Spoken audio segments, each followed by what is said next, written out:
saudara yang dikasihi oleh Tuhan, puji nama Tuhan. Pada saat ini marilah kita memuji dan memuliakan nama Tuhan. Kita mau menyembah Dia, meninggikan Dia, sebab Tuhan Yesus baik dalam hidup kita. Bapak Ibu Saudara yang dikasihi oleh Tuhan,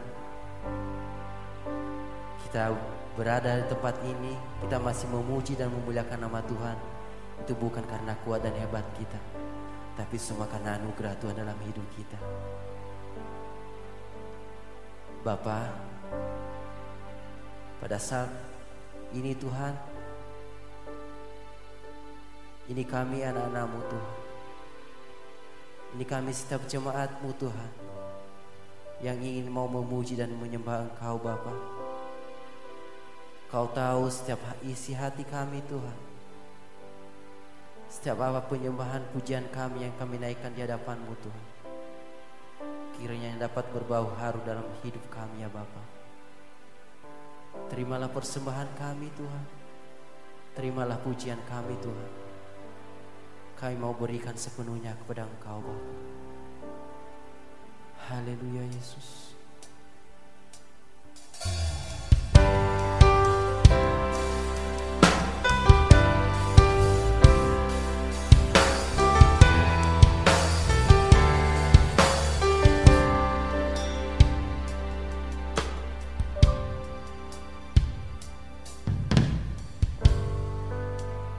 Dekat padamu itu rinduku,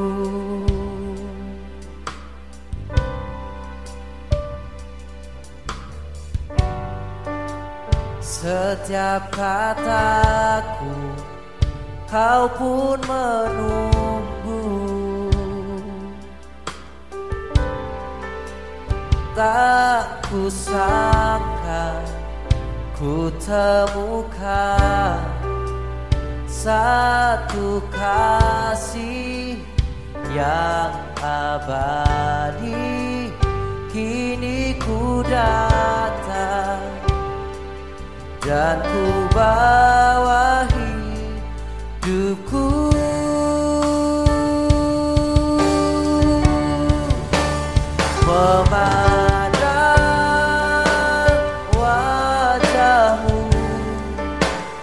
mengikuti kebaikan-Mu, mengejar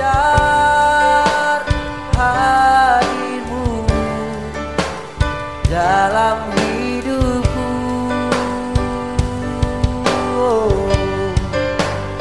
Membawa sembahku, menyatakan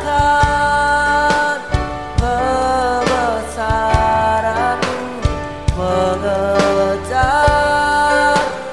hadir-Mu dalam hidupku.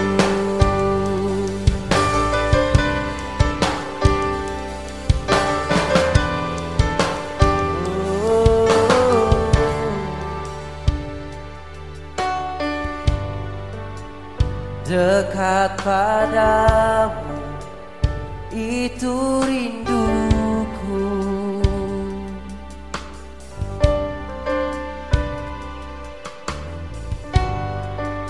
setiap kataku kau pun menunggu.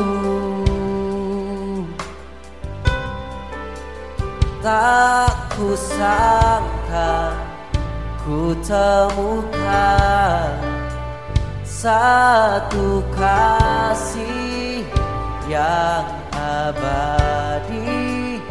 Kini ku datang dan ku bawa hidupku,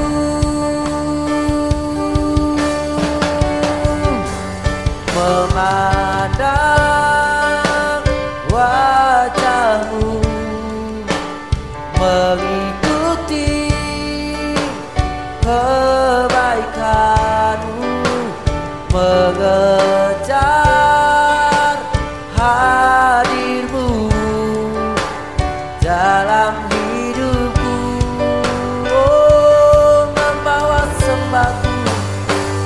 membawa sembahku, menyatakan kebesaran-Mu, mengejar hadir-Mu dalam hidupku,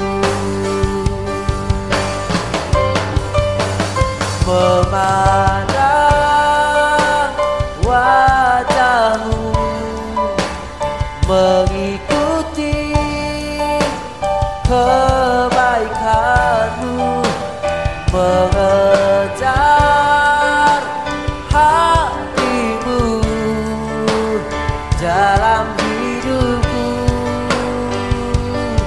Oh, membawa sembahku, menyatakan kebesaran-Mu, mengejar hadir-Mu dalam hidupku, mengejar hadir-Mu dalam hidupku. Oh, mengejar hadir-Mu dalam hidupku. Oh, haleluya Yesus, mengejar hadir-Mu Tuhan. Terima kasih Yesus Tuhan, syukur kami naikkan bagi-Mu Tuhan, glory glory bagi-Mu. Haleluya Yesus, terima kasih Tuhan, terima kasih Yesus. Oh, haleluya, syukur kami naikkan bagi-Mu Tuhan. Engkau sungguh baik, Engkau sangat baik. Terima kasih, terima kasih Yesus. Haleluya Yesus. Satu hal yang kami percaya Tuhan, bahwa di saat kami lemah Tuhan, di saat kami tak berdaya Tuhan, Engkau ada memegang setiap tangan kami Tuhan. Terima kasih Yesus, terima kasih Tuhan.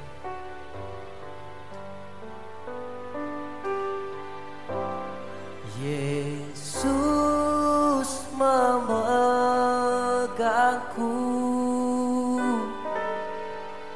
dengan tangan kanan-Mu.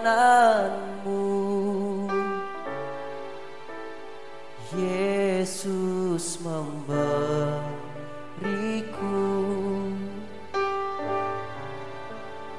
kemenangan.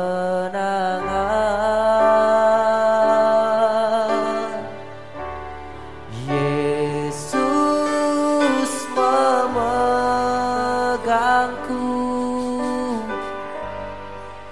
dengan tangan kanan-Mu. Yesus memberiku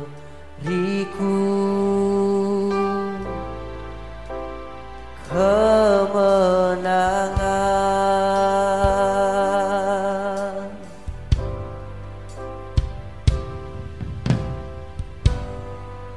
Ku tidak takut, sebab Kau besertaku.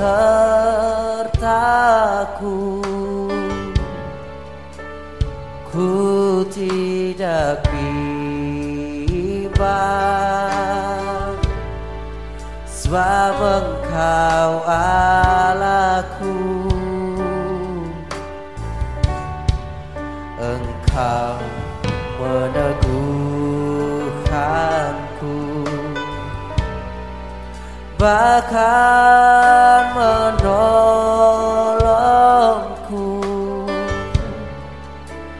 Kau batu karangku, Yesus Tuhan. Yesus memegangku dengan tangan kananmu.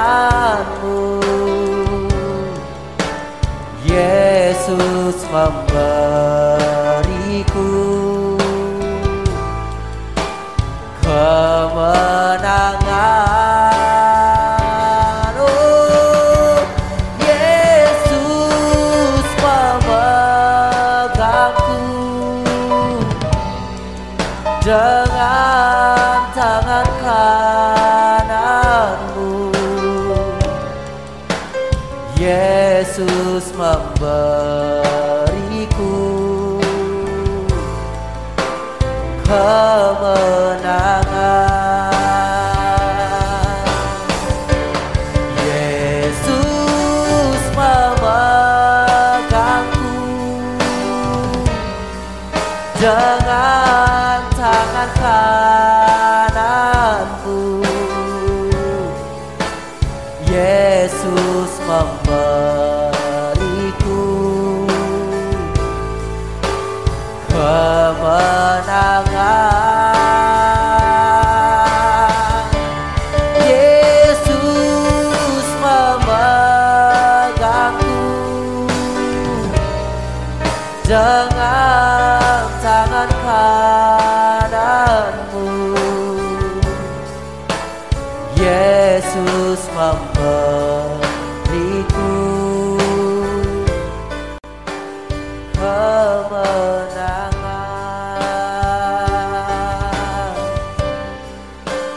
Yesus memberiku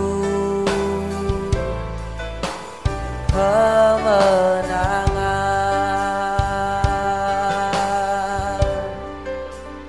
Oh, terima kasih Tuhan, Engkau memberi kami kemenangan Yesus. Engkau memberi kami kekuatan Tuhan. Syukur bagimu Yesus Tuhan. Syukur bagimu Tuhan. Terima kasih Tuhan.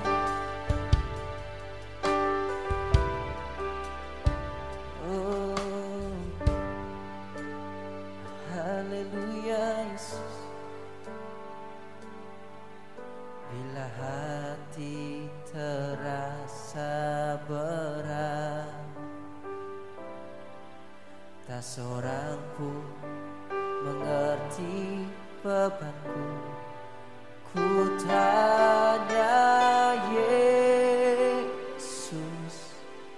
apa yang harus ku buat?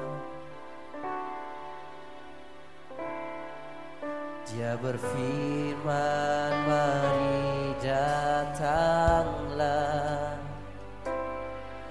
Dia selalu pedulikan aku. Ku tanya Yesus, Dia pikul segala bebanku. Sujud di altarnya, ku bawa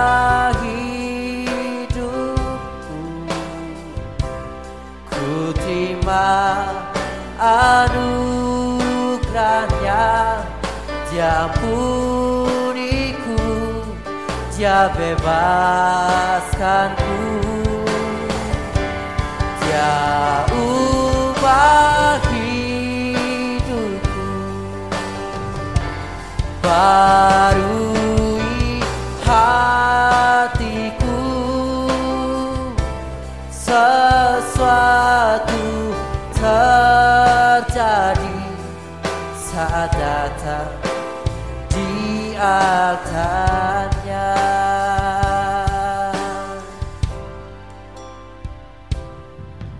Bila hati terasa berat, tak seorang pun mengerti bebanku. Ku tanya Yesus, apa yang harus ku buat? Dia berfirman, mari datanglah. Dia selalu pedulikan aku. Ku tanya Yesus, Dia pikul segala bebanku. Sujud di altarnya, ku bawa hidupku, ku terima anugerahnya. Dia ampuniku, Dia bebaskanku, Dia ubah hidupku, barui hatiku, sesuatu terjadi saat datang di altarnya. Sujud di altarnya, ku bawa hidupku, ku terima anugerahnya. Dia ampuniku, Dia bebaskanku, Dia ubah hidupku, barui hatiku, sesuatu terjadi saat datang di altarnya. Sesuatu terjadi saat datang di altarnya. Sesuatu terjadi saat datang di altarnya.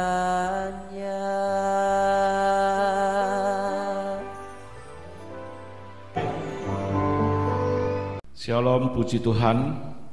Hari demi hari sudah kita lewati, dan kita tetap mempercayai kesetiaan Tuhan yang tidak akan pernah untuk diingkari oleh Allah.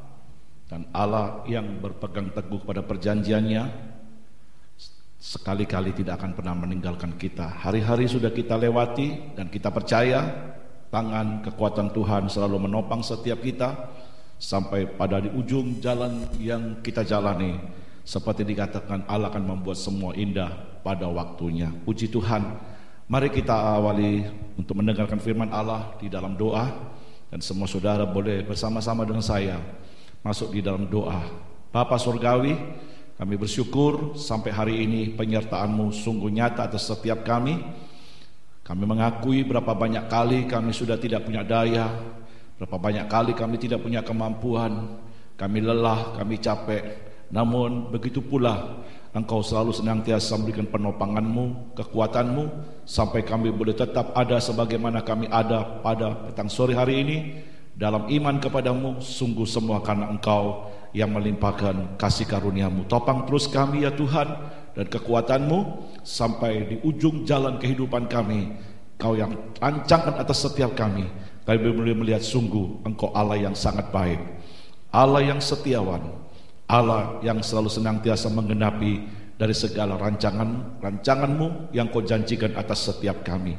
Kami siapkan hati terima firman Allah. Tuhan tolong kami, berikan kepada kami kemampuan untuk mengerti, singkapkan dan buka akal pikiran kami, dan kiranya Engkau pun mengurapi setiap kami, mengurapi hamba-Mu, sehingga hamba boleh menyampaikan semua, bukan oleh kuat dan kemampuan hamba semata, tapi semua oleh kekuatan Roh-Mu. Hamba boleh bertutur kata dan memberkati setiap umat-Mu semua yang mendengar firman Allah ini, sehingga semua terarah, terpimpin seperti yang Kau mau, dan kami boleh memiliki konsep hidup untuk selalu sejalan dengan yang Engkau inginkan. Terpujilah Engkau yang selalu senantiasa memberkati kami. Kami berdoa di dalam nama Tuhan Yesus Kristus. Haleluya, amin. Puji Tuhan, kita sudah naikkan pujian, sembah syukur kita kepada Tuhan, dan biar kiranya semua sembah syukur dan pujian kita itu boleh berkenan dan layak di hadapan Tuhan. Kita mengerti dan kita tahu melalui kitab suci bahwa ada yang hidupnya berkenan dengan Tuhan, ada yang tidak. Konsekuensinya tentu kita akan mengalaminya. Satu sisi ada yang diterima dengan Tuhan, tapi satu sisi ada yang ditolak.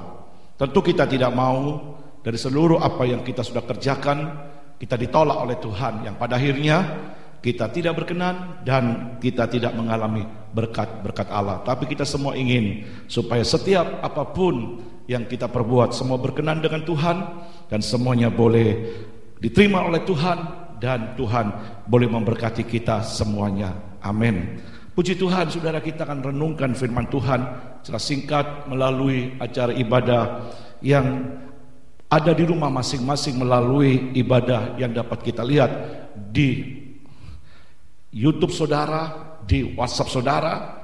Dan saya akan memberikan sebuah tema renungan firman Tuhan, 4 macam dalam membangun hubungan.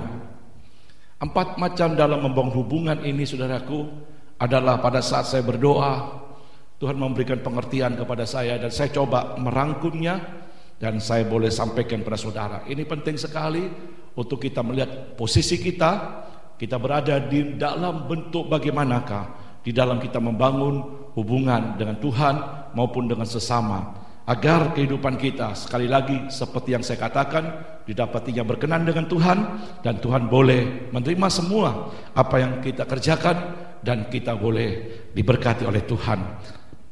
Yang pertama, saudaraku, bentuk hubungan yang dibangun dalam pencitraan. Hanya penampilan luar. Boleh dikatakan dia ingin menampilkan jati dirinya sehingga dipuji orang, disanjung orang, saudaraku. Dan itu terjadi, dan itu ditulis di dalam Matius pasal yang ke 15 ayat yang 8. Saya akan bacakan, biar saudara yang ada di rumah yang mendengar ini firman juga boleh membuka kitab suci saudara, dan kita boleh membacanya dan menyimaknya bersama-sama. Di dalam Matius pasal 15 ayat ke-8, bangsa ini memuliakan aku dengan bibirnya, padahal hatinya jauh daripadaku. Percuma mereka beribadah kepadaku. Ayat 9 bagian A berkata, percuma mereka beribadah. Kalau hanya penampilan, kalau hanya pencitraan, memang tidak dapat dipungkiri mereka lagi menjalankan ibadah. Dan salah satu di dalam ibadah itu adalah ada unsur, yaitu memuliakan Allah, yang namanya pujian, penyembahan. Tetapi pujian penyembahan itu hanya di bibir, tidak keluar dari lubuk hati yang benar-benar memuji Tuhan. Sehingga sesungguhnya yang mereka tonjolkan bukan Allah yang dipuji, tapi dirinya. Dan ini adalah masuk dalam kategori hubungan yang dibangun dalam pencitraan, saudaraku, yang hanya mencari sesuatu hal-hal yang ingin dirinya yang ditonjolkan. Rasul Paulus pernah berkata di dalam 2 Timotius pasal 3 ayat ke-5, secara lahiriah mereka beribadah kepada Tuhan. Tidak dapat dipungkiri. Siapa yang dapat membantah bahwa mereka tidak beribadah? Tetapi mereka hanya lahiriah.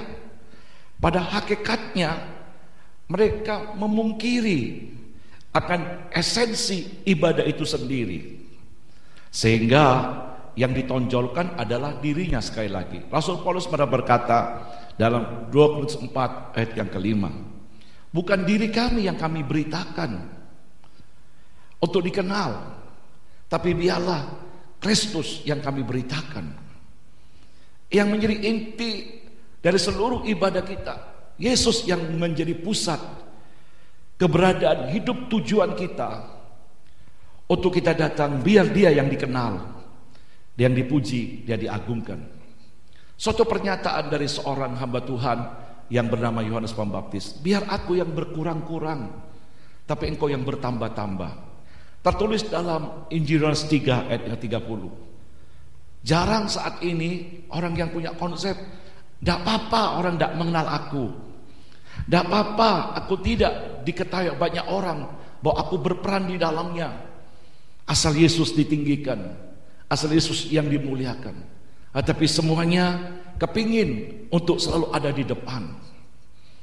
Dan ini yang pernah diungkapkan oleh murid-murid Tuhan kepada Yesus, nanti kalau engkau sudah datang, biar ditempatkannya yang satu di sebelah kanan, satu di sebelah kiri. Mencari posisi tempat-tempat yang di dalamnya boleh dilihat, yang dipuji, diagungkan oleh manusia.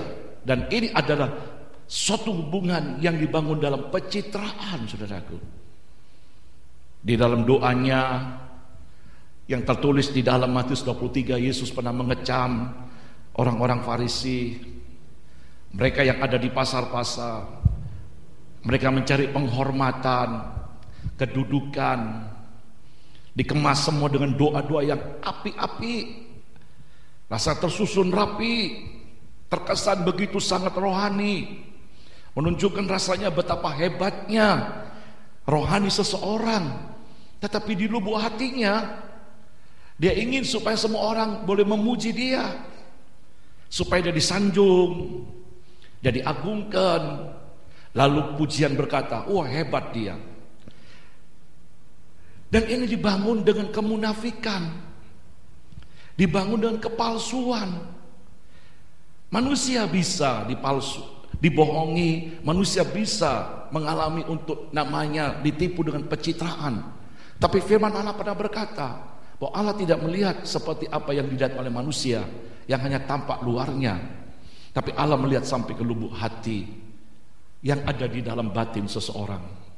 Nah, disinilah Tuhan sedang melihat atas setiap kita lewat firman-Nya, bagaimana hari-hari yang kita jalani di dalam kita mengiring Yesus. Apakah hanya pencitraan, tidak memberikan persembahan, ingin ada roh penonjolan diri, ada sesuatu yang ingin dialah yang paling hebat, saudaraku. Dan ini dibangun dalam kemunafikan, pencitraan, saudaraku, hanya berorientasi sekali lagi buat dirinya sendiri. Apa yang terjadi kalau sudah baca dalam Matius 23? Ada kalimat yang tidak enak, celakalah, celakalah. Kalau kita baca tadi dalam Matius pasal 15 ayat 9, percuma mereka beribadah, artinya gua ini tidak berkenan belu. Kalau lu bangun dengan pola-pola pelayanan seperti ini, kalau lu datang dengan topengan-topengan ini, kalau lu datang dengan kemunafikan, kalau lu datang hanya ingin mencuri kemuliaan Tuhan yang seharusnya Dia yang layak untuk terima, tapi kita serobot dengan cara-cara pencitraan. Dan ini sungguh Tuhan katakan percuma. Artinya gua tidak bisa nerima, kata Tuhan. Nah, kalau Tuhan sudah ngomong gua tidak bisa nerima, ada penolakan. Itu sebabnya kita tidak akan pernah mengalami dahsyatnya Tuhan yang kita sembah. Kita tidak pernah mengalami luar biasanya karya Allah dalam setiap kita. dalam ibadah-ibadah kita. Yang dikatakan ibadah itu mengandung janji hidup yang saat ini dan hidup yang akan datang. Bagaimana kita mengalami terobosan-terobosan dari Allah di tengah-tengah kesulitan, di tengah-tengah permasalahan. Allah hadir, Allah menolong kita, dan Allah menyatakan kemuliaan demi kemuliaannya. Karena Allah berkenan kepada kita. Tapi kalau kita bangun dengan pencitraan, saudaraku, justru semakin menyakiti hati Allah. Itu sebabnya lah pola sikap yang demikian Rasul Paulus pernah berkata dalam 2 Timotius pasal 3:5, dalam ayat yang akhir, dalam ayat ke-5, jauhilah mereka. Kalimat kata jauhilah mereka, jangan sampai kita terbawa virus konsep pola-pola hidup yang dibangun dengan pencitraan, yang dibangun hanya berorientasi buat dirinya, penuh kepalsuan dan kemunafikan. Saya percaya saudara dan saya pun tidak mau kalau kita bergaul, membangun hubungan dengan siapapun hanya lahiriannya. Kalau ngomong manis, abang-abang lambe katanya. Kalau ngomong luar biasa, tetapi semuanya itu penuh kepalsuan. Tentu kita tidak mau. Dan saya percaya kondisi bentuk hubungan demikian tidak akan ditemukan oleh Allah di atas setiap kita semuanya. Bagian yang kedua, saudaraku, bentuk yang hubungan yang dibangun dengan kejahatan. Kehidupan yang dikatakan dalam Lukas pasal 18 tentang perumpamaan. Ada dua orang yang menghadap kepada Tuhan dalam menjalankan ibadah, dalam membangun hubungan. Yang satu kelompok disebut orang-orang Farisi. Dalam hatinya dia berkata, gua tidak seperti orang itu, gua lebih baik dari orang itu. Memang apa yang dia perbuat itu dia sudah lakukan, tetapi di dalamnya ada kejahatan, kesombongan yang dia bangun. Lalu dia merendahkan orang lain, lalu dia tonjolkan, dia berpuasa, dia memberikan perpuluhan. Bagaimana dia melakukan semua sebagai bentuk rasa hebat dirinya, dan mulai ngenyek kepada yang lainnya, merendahkan yang lainnya. Alkitab katakan orang yang menonjolkan dirinya, yang membangun hubungan dengan kesombongan yang tidak disadari itu satu kejahatan. Apa yang terjadi? Dia pulang tidak diberkati Tuhan. Kerap kali kita tidak jauh berbeda seperti orang Farisi ini. Gua lebih hebat dari yang lainnya. Sama seperti yang namanya Marta, yang berkata apa yang diperbuat oleh Maria itu satu hal yang tidak baik menurut pandangannya, dikritisi, dicela. Di gua ini sibuk, nih gua ini hebat. Tapi Yesus ngomong apa? Maria telah mengambil tempat yang terbaik. Karena sekali lagi Allah melihat hati, bukan penampilan yang ada di luar. Bagaimana hari-hari ini kita lihat yang satu menonjolkan gua yang hebat, gua yang punya pengajaran yang luar biasa, lalu mulailah ngenyek yang lainnya. Yang satu katanya ada Roh Kudus, yang satu katanya ini dan itulah, macam-macam. Tanpa sadar dia membangun semua itu dalam kecongkaan. Dan ini jahat. Dalam kitab Amsal berkata ada 6 bahkan 7 kejahatan yang dipandang oleh Allah. Salah satunya mata sombong. Saudaraku, dia yang paling hebat, dia yang paling luar biasa. Bagaimana keberadaan yang dibangun dengan hubungan dengan satu dengan yang lain, dengan kejahatan. Suka menjelek-jelekan orang. Bagaimana kejatuhan seseorang bukannya prihatin, bukannya kita iba, bukannya kita kasihan, mendoakan supaya orang itu sadar, bertobat dan bangkit dari segala kesalahannya. Tapi tidak dibicarakan, menjadi topik yang tidak layak, Bahkan saat ini dengan mudahnya melalui medsos diviralkan, sehingga semua orang boleh tahu, dan masing-masing untuk menghakimi orang itu, untuk mengangkat telunjuk tangannya, mulai menuding orang itu, sehingga orang itu semakin terpojok. Dia merasa dia sudah ditolak, dia merasa sudah tidak lagi mendapatkan tempat di tengah-tengah komunitas orang-orang percaya yang katanya penuh kasih. Ini satu kejahatan, saudaraku, yang tanpa kita sadar. Dan bagaimana keberadaan hidup yang sedemikian tanpa sadar mempermalukan orang lain. Dan ini ada kaitannya. Yang pertama, dibangun dengan kemunafikan. Kalau ketemu, wah baik, enggaklah, tidak mungkin. Tetapi apa yang diperbuat, dia menjelek-jelekkan, dia memviralkan. Memang orang itu salah, tapi tidak seyogianya lah kita menyebarkan kemana-mana.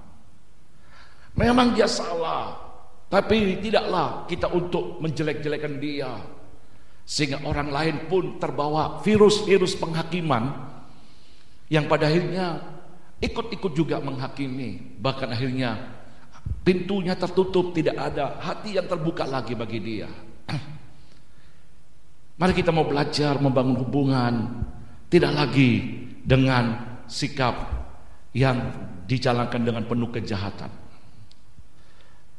Kalau ada seseorang yang jatuh, jangan kita langsung membuat vonis orang itu tidak punya lagi kesempatan. Mari beri kesempatan satu kali. Pada saat saya ketemu dengan seorang hamba Tuhan bersama dengan rekan hamba Tuhan yang lain, dia bertanya dengan saya, bagaimana kabarnya si A? Tentang si A ini, saudaraku, dia rekan sekerja, berada juga di dalam ladang Tuhan. Dia jatuh dalam dunia perzinahan.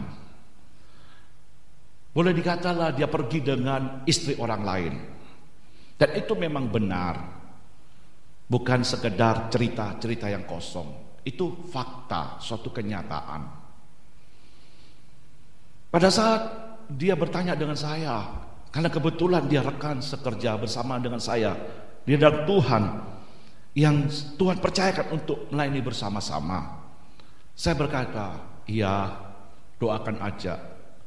Kita harus prihatin, karena dia mungkin lengah, dia mungkin kurang waspada. Setiap kita ditampi dengan setan untuk mau digugurkan iman kita. Bahkan firman Tuhan berkata, kalau kamu menyangka dirimu kuat, hati-hatilah supaya kamu jangan jatuh. Kita prihatin, kita mau mendoakan, kita mau nasihati dia baik-baik. Jangan sampai dia merasa dikucilkan dengan keberadaannya yang sedang terjadi. Apa yang terjadi? Hamba itu tertawa terbahak-bahak. Lalu saya tanya, apakah yang lucu? Apakah yang layak untuk ditertawakan? Dia tertawa lagi terbahak-bahak, seolah-olah mensyukuri buat kejatuhan keberadaan seseorang yang tidak lain adalah rekan sekerja yang sama-sama bekerja di ladang Tuhan.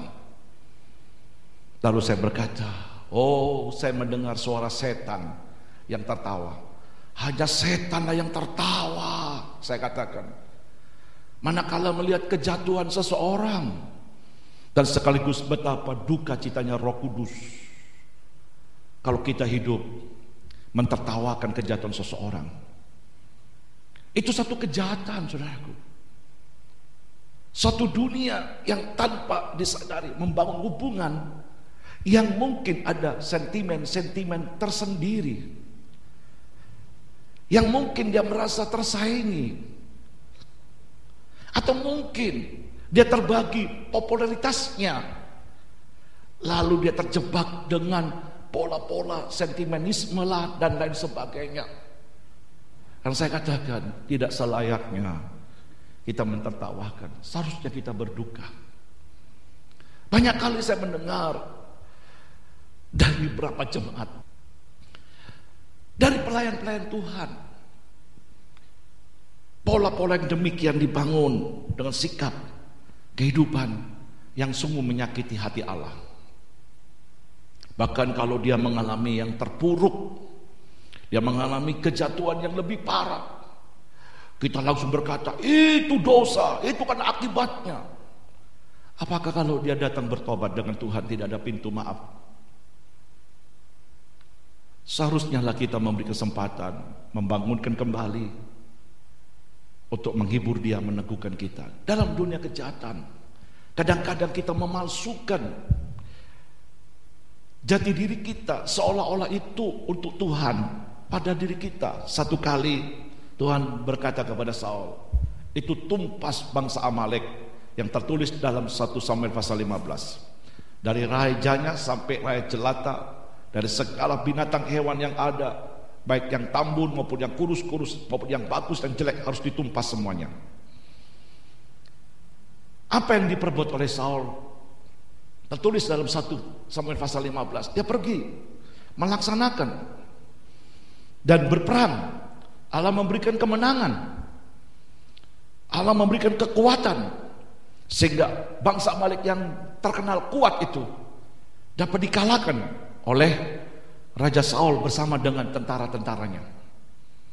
Tapi pada akhirnya Raja Agag tidak dibunuh. Entah kenapa, tidak dijelaskan secara konkret, tetapi ditulis di sana, hewan-hewan yang kurus-kurus, yang sakit-sakit, yang krempeng-krempeng, semua dibunuh. Tapi yang sehat-sehat, yang gemuk-gemuk, yang tambut-tambut itu diambilnya.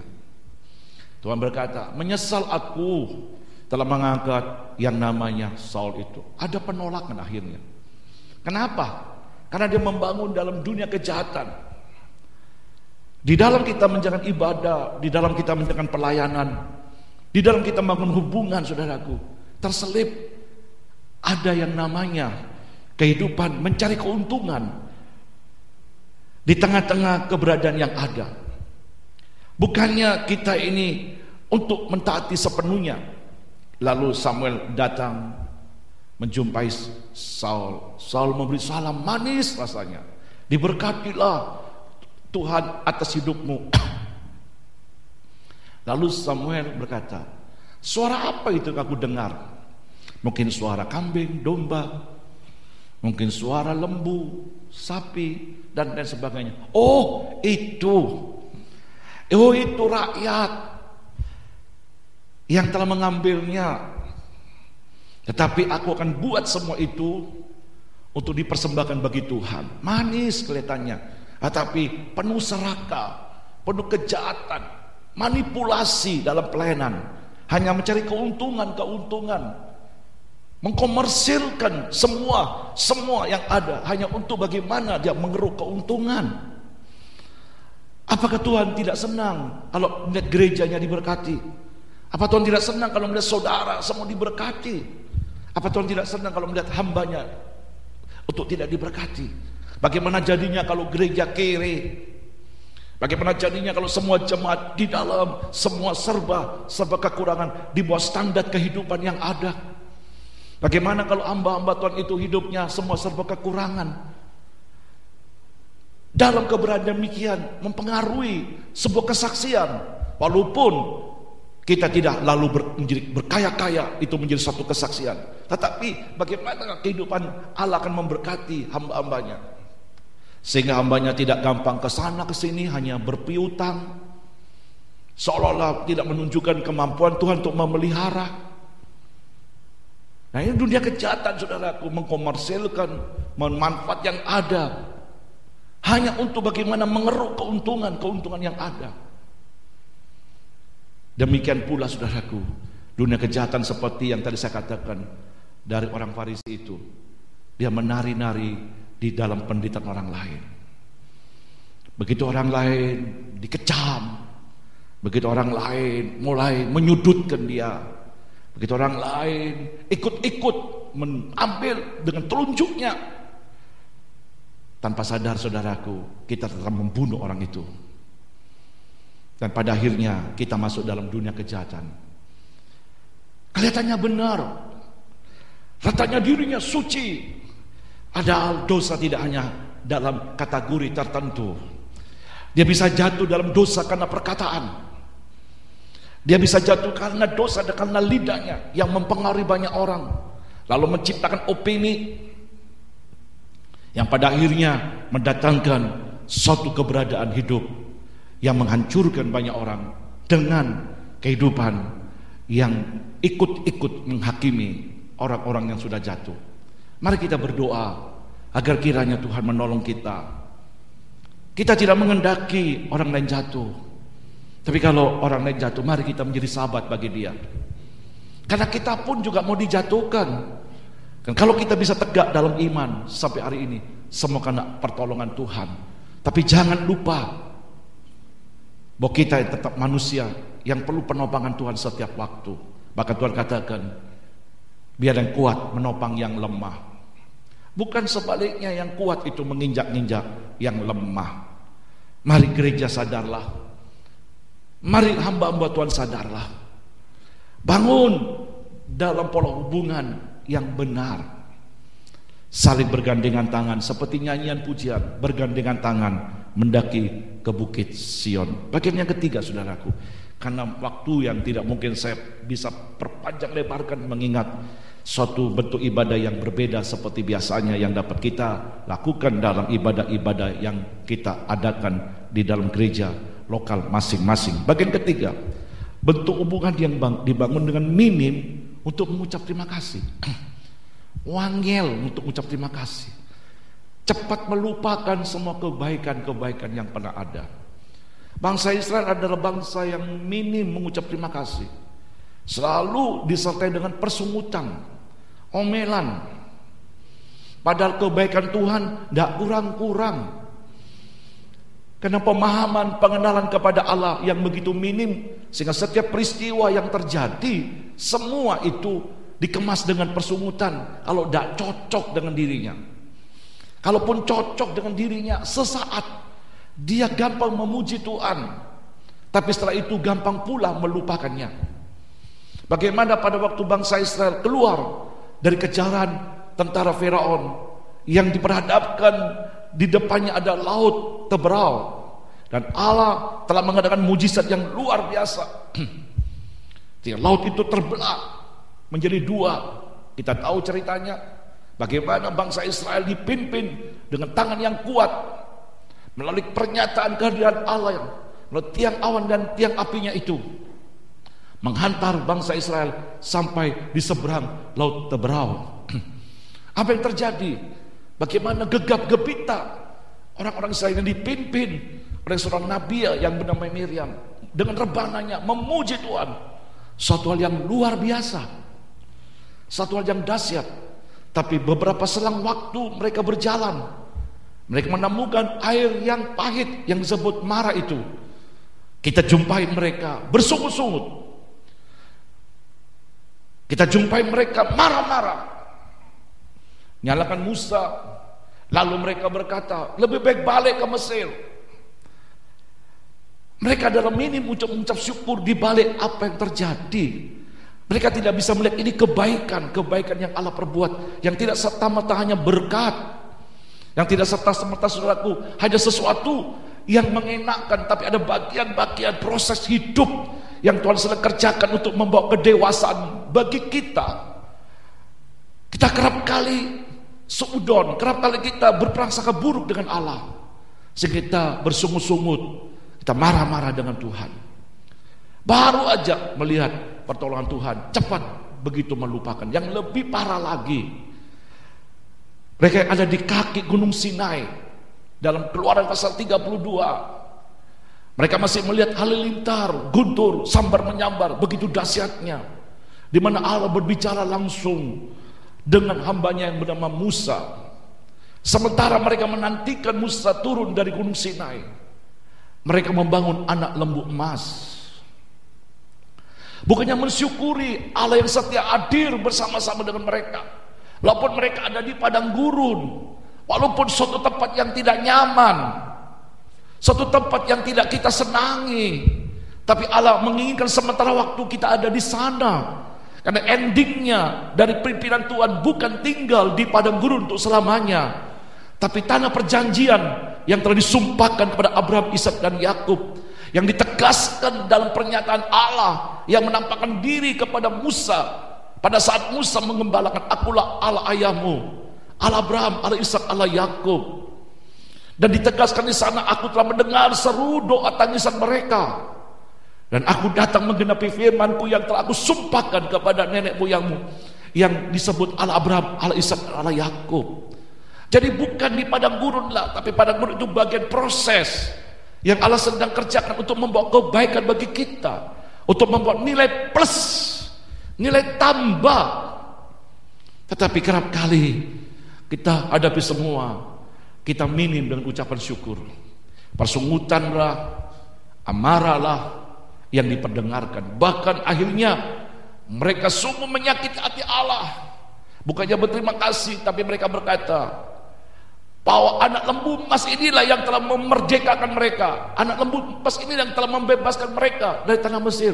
Sungguh satu kejahatan oleh karena cepatnya melupakan kebaikan Allah. Itu sebabnya kita senantiasa perlu merenungkan kebaikan Allah. Mazmur 103 berkata, pujilah Tuhan dengan segala batinmu, jangan melupakan segala kebaikannya. Minim ucapan syukur, di mana Tuhan mengharapkan ada rasa syukur. Pada waktu 10 orang sakit kusta disembuhkan, Yesus mengharapkan 10-10-nya itu kembali mengucap syukur, sujud menyembah kepada Allah yang sudah memberkati, yang sudah menolong, yang sudah menyatakan mujizat kuasanya. Tetapi hanya satu orang, dan orang itu Samaria, orang yang tidak begitu terpandang. Lalu Tuhan bertanya, bukankah 10 orang yang telah disembuhkan? Kemana yang 9? Begitu cepat melupakan, begitu minimnya mereka mengucap syukur, berterima kasih kepada Tuhan. Itu sebabnya kita mau belajar, saudaraku, dalam kehidupan kita, untuk kita tidak minim dengan ucapan syukur. Dan ciri-ciri akhir zaman, orang-orang yang hidup akhir zaman, salah satunya adalah tidak tahu berterima kasih. Itu ditulis dalam 2 Timotius pasal yang ketiga, ayat kedua dan 3. Nah, salah satunya dikatakan tidak tahu berterima kasih. Jangan sampai kita membangun hubungan dengan pola-pola kehidupan yang dibangun tidak tahu berterima kasih. Itu sebabnya lah dalam Ulangan pasal yang ke-8, jauh sebelum bangsa Israel masuk ke tanah perjanjian, Tuhan sudah wanti-wanti, hati-hatilah kalau kamu sudah masuk di tempat tanah perjanjian dan hidupmu sudah mapan, emasmu bertambah banyak, kamu sudah diam di tempat rumah-rumah yang bagus, ternak dan domba-dombamu semua bertambah-tambah, hati-hatilah supaya kamu jangan melupakan Tuhan Allahmu. Jangan sampai kamu berkata, karena kekuatankulah, karena kemampuankulah aku memperoleh semuanya ini. Tapi ingatlah pada Tuhan. Berapa banyak kadang-kadang ada pepatah mengatakan, kacang lupa kulitnya. Satu keberadaan yang begitu sangat tidak elok, saudaraku, kalau sampai kita memunculkan suatu pola hubungan yang sedemikian. Apatah lagi kalau kita menjalankan dengan suatu pola hubungan air susu dibalas dengan air toba. Lebih parah lagi keadaannya. Tapi mari oleh terang firman Allah yang menjadi pelita dan suluh mengoreksi kita, dan kita siap dan kita senang dikoreksi terus, karena itu akan membawa kebaikan bagi kita. Dikala kita menikmati mujizatnya, dikala kita mengalami kuasa kebangkitan yang luar biasa itu melanda kita, dan kita percaya firman-Nya tidak pernah berubah, kita mengucap syukur. Dikala masih belum datang pertolongan Tuhan, Tuhan izinkan sementara waktu kita mengalami di lembah-lembah kekelaman, tapi ketahuilah gembala yang baik berkata dalam Mazmur 23, gadangan tongkatnya ada menyertai kita. Sekali-kali Dia tidak meninggalkan kita. Kekuatannya, penopangannya, perhatiannya ada. Percayalah dalam segala hal, dalam Roma 8:28 yang terkenal itu. Aku tahu sekarang, kata Paulus, bahwa Allah turut bekerja sama dalam segala untuk mendatangkan kebaikan sesuai dengan rancangan yang dirancangkan, yang semula yang telah ditetapkan atas setiap kita, yang tidak akan pernah diingkari itu. Sementara kita berada dalam proses, mari kita mengucap syukur, karena ini yang dicari Tuhan. Membangun hubungan dengan penuh ucapan syukur.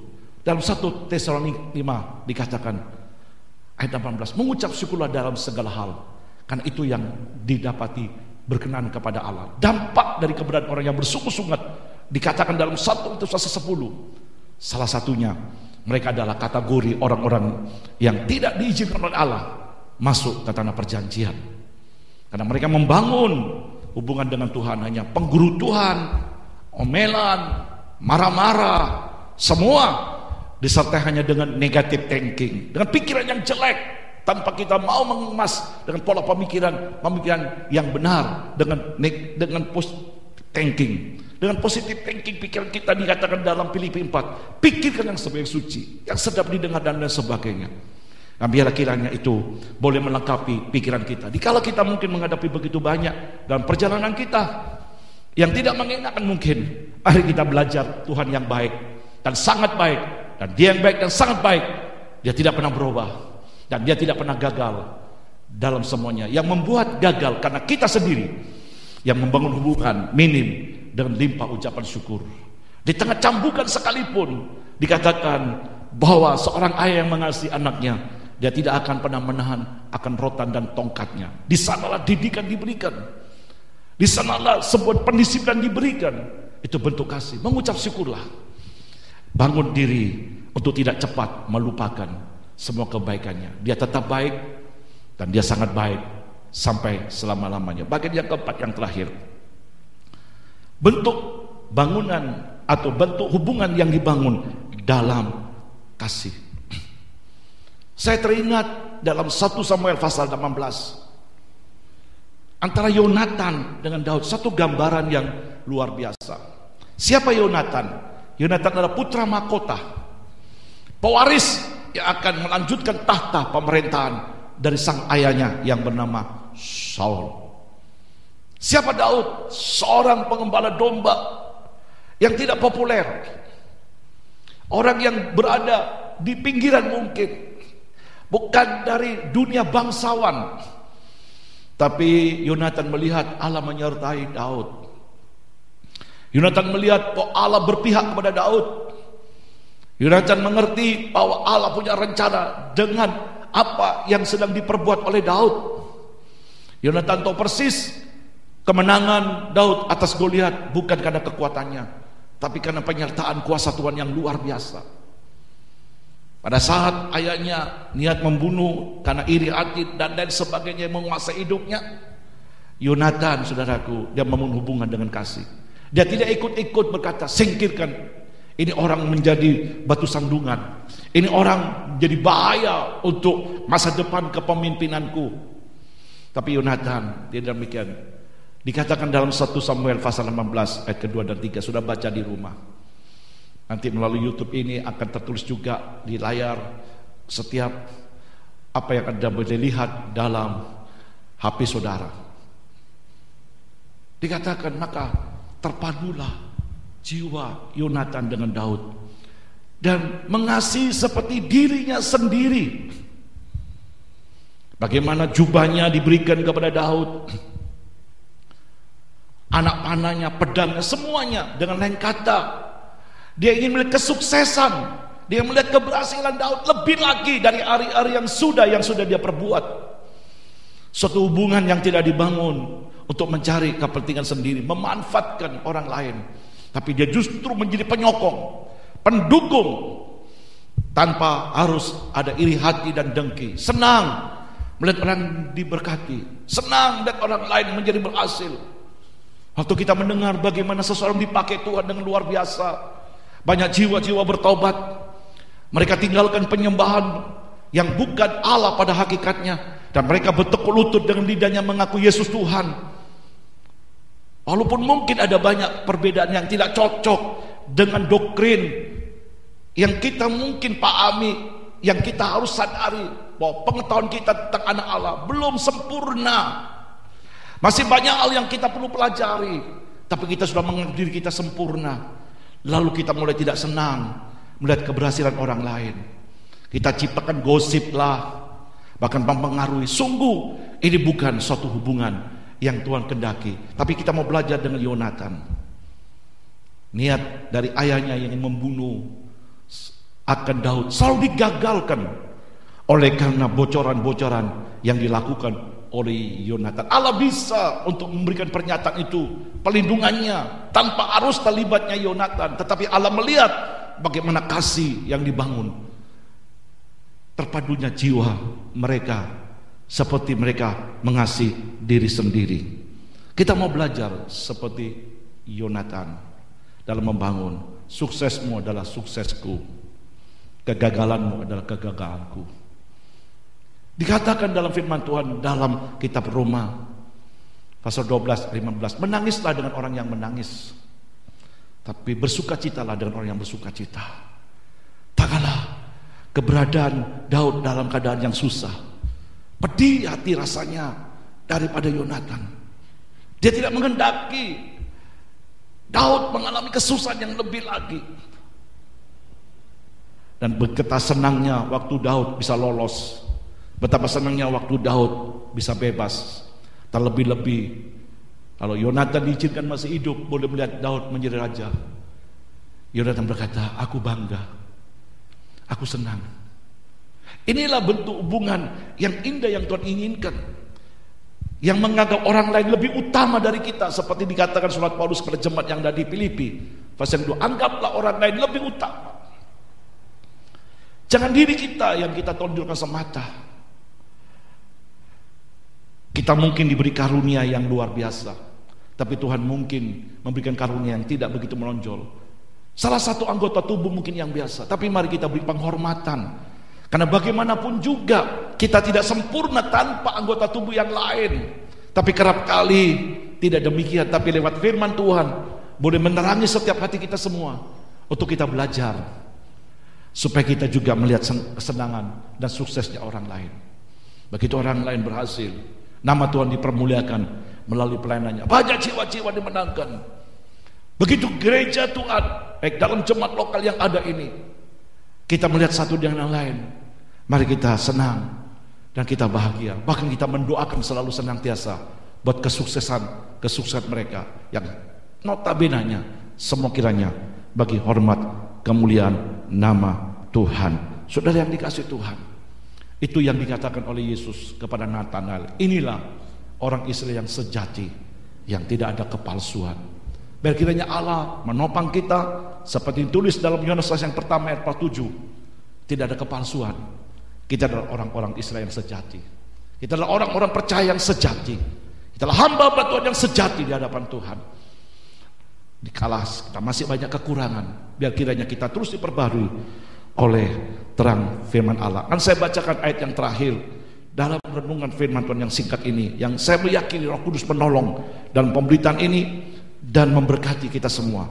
Kiranya setiap kita yang mendengar, kita memasang telinga kita, kata Roh, seperti dikatakan siapa yang bertelinga hendaklah ia mendengar, kata Roh. Izinkan firman Allah ini boleh masuk dalam hati saudara, mengubah saudara dan memberkati saudara dan menolong saudara untuk saudara dan saya boleh membangun hubungan yang baik dan indah di hadapan Tuhan.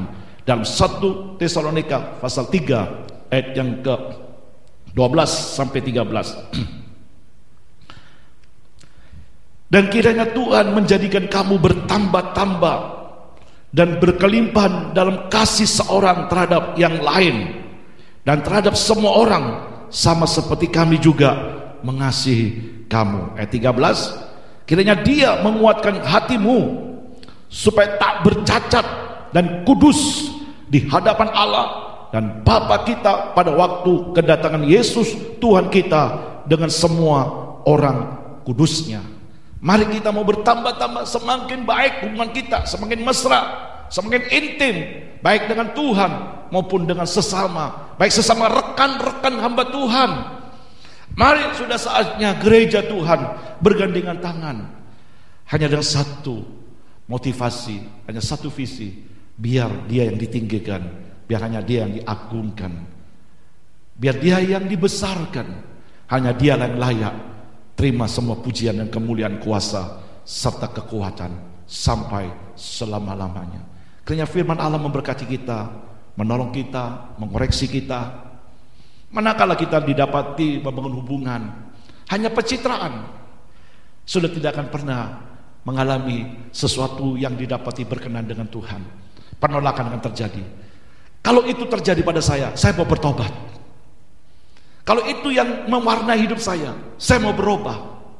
Tolong Tuhan, sehingga saya tidak terjebak dengan suatu hubungan dengan Tuhan dalam pencitraan, baik dalam ibadah, dalam pelayanan, dalam menjalani hubungan sehari-hari dengan sesama, satu dengan yang lainnya, tidak lagi dalam kepalsuan.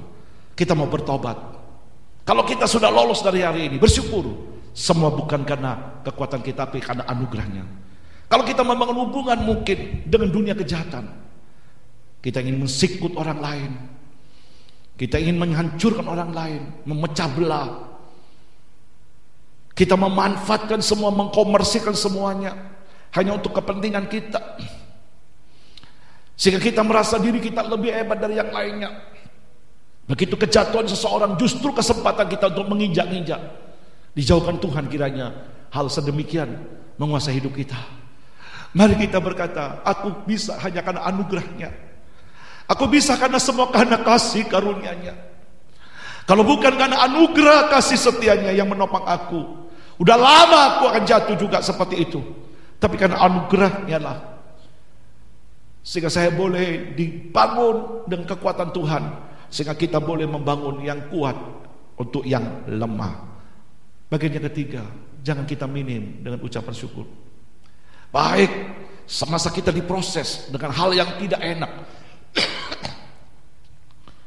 baik saat kita mungkin sudah mengalami langsung mujizat kuasanya, jangan cepat melupakan akan semua kebaikannya. Tersungkurlah beberapa saat untuk kita selalu menyembah, semakin mengasihi Allah, semakin mencintai Allah. Di tengah semua proses pun ketahuilah, Dia tetap Allah yang baik. Yang dikatakan rancanganku bukan rancangan kecelakaan, tapi rancangan kebaikan bagi kita. Kita mengucap terima kasih Tuhan, terima kasih Tuhan.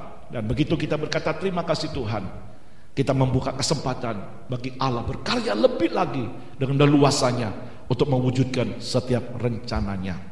Bagian yang akhir, mari kita bangun dengan satu persekutuan, senang dan bahagia dan suksesnya orang lain. Kita bangun dengan semua persekutuan dengan Tuhan, biar semakin Dia yang ditinggikan, dipermuliakan dalam kehidupan kita. Kiranya firman Allah boleh memberkati kita, menolong kita, mengoreksi kita, mengubah kita, sehingga kita boleh semakin indah. Ada nyanyian berkata, semakin mulia Dia mengubahku dari duniawi menjadi sorgawi. Biar kiranya firman Allah menyucikan kita, seperti dikatakan, kiranya kita boleh bertambah-tambah dalam kasih-Nya, dan kiranya Tuhan meneguhkan, menguatkan kita untuk kita tidak bercacat, untuk kita menantikan kedatangannya yang Dia pasti datang kembali bersama-sama dengan orang kudus-Nya. Nah, biar kita pada saatnya akan bertemu dengan Tuhan, Tuhan berkata, sabaslah hambaku yang baik, masuklah engkau dalam tempat kediaman yang aku telah sediakan kepadamu sampai selama-lamanya. Jangan sampai Tuhan berkata, aku tidak kenal engkau, hai kamu orang-orang yang melakukan kejahatan. Masih berlaku anugerah Tuhan. Mari kita mau bertobat di hadapan Tuhan, dan kita pertahankan hidup kita, dan oleh pertolongan Tuhan kita semakin bertambah-tambah di dalam kasih karunia-Nya bagi hormat kemuliaan nama Tuhan. Tuhan memberkati kita semuanya, dan saya boleh berkata, kiranya Tuhan menolong hari-hari yang kita jalani. Amin. Mari kita berdoa. Terima kasih buat koreksimu, terima kasih buat pernyataanmu, berfirman-Mu. Biar kiranya hal-hal yang tidak berkenan keluar Tuhan dari seluruh pembenaran hati dan pikiran kami, sehingga kami mampu menjalani hubungan dengan Engkau dengan sesama, tidak dalam kemunafikan, tidak dalam kepalsuan, tapi semua dengan hati yang murni, dengan hati yang tulus, ikhlas, dan kasih yang kudus ya Tuhan. Tolong kami supaya kami tidak membangun hubungan-hubungan yang pada akhirnya tidak berkenan kepadamu. Kami ingin setiap apapun boleh berkenan dan Engkau menerimanya. Jangan sampai pada akhirnya Engkau berkata, percuma mereka beribadah kepadaku. Tapi biarlah Engkau boleh mencium sesuatu yang harum, yang kami boleh persembahkan, seperti waktu Engkau mencium persembahan di mezbah yang dibangun oleh Nuh, sebagaimana Engkau disenangkan, biar kiranya kami semua boleh menyenangkan Engkau ya Tuhan. Tolong hubungan satu dengan yang lain, jemaat lokal ini, rekan-rekan sepelayanan, baik di antara satu dengan yang lain. Kami mau bergandengan tangan untuk satu visi, melebarkan kerajaan Allah, tegaknya nama Yesus, untuk hanya Yesus yang ditinggikan sampai selama-lamanya. Terima kasih ya Tuhan, kami percaya Engkau Immanuel yang setia tetap menyertai kami, yang telah berfirman sekali-kali tidak pernah meninggalkan kami. Topang kami semua, jikalau ada banyak kesesatan yang tidak kami sadari, seperti yang dikatakan dan diungkapkan di kitab Mazmur, siapakah yang mengerti kesesatan? Bebaskan aku dari dosa yang tidak aku sadari. Karena firman Allah yang menjadi pelita suluh boleh menerangi kita semua. Bersyukur Engkau masih menyatakan firman-Mu, karena Engkau mengasihi kepada kami semua, memberkati setiap kami semua dalam finansial mereka, kesehatan mereka, dalam keharmonisan keluarga mereka, dalam takut akan Tuhan, dan memberkati mereka sementara mereka masuk dalam proses Allah. Beri kekuatan-Mu yang Kau katakan kepada Paulus, kasih karuniaku cukup bagimu. Kiranya mereka tetap meyakini bahwa kasih karuniamu cukup atas setiap kami, yang meyakini di ujung sana nanti Engkau akan membuat semua indah pada waktunya. Pada akhirnya kami persembahkan segala kemuliaan, keagungan, kejayaan hanya bagi-Mu dari sekarang sampai selama-lamanya. Kiranya pula Tuhan Engkau melimpahkan segala kasih, rahmat dan anugerah yang tercurah oleh Bapa di surga dalam putranya Yesus Kristus Tuhan, yang melimpahi atas setiap mereka semua dan penuh damai dan sejahtera, dan pasukan Roh Kudus dan menyertai mereka dalam satu persatu sampai Maranatha Engkau datang kembali. Kiranya berkat ini limpah turun atas setiap mereka semua di dalam berkat nama Tuhan Yesus Kristus yang diberkati dan percaya bersama-sama. Saya katakan amin. Tuhan memberkati kita semuanya.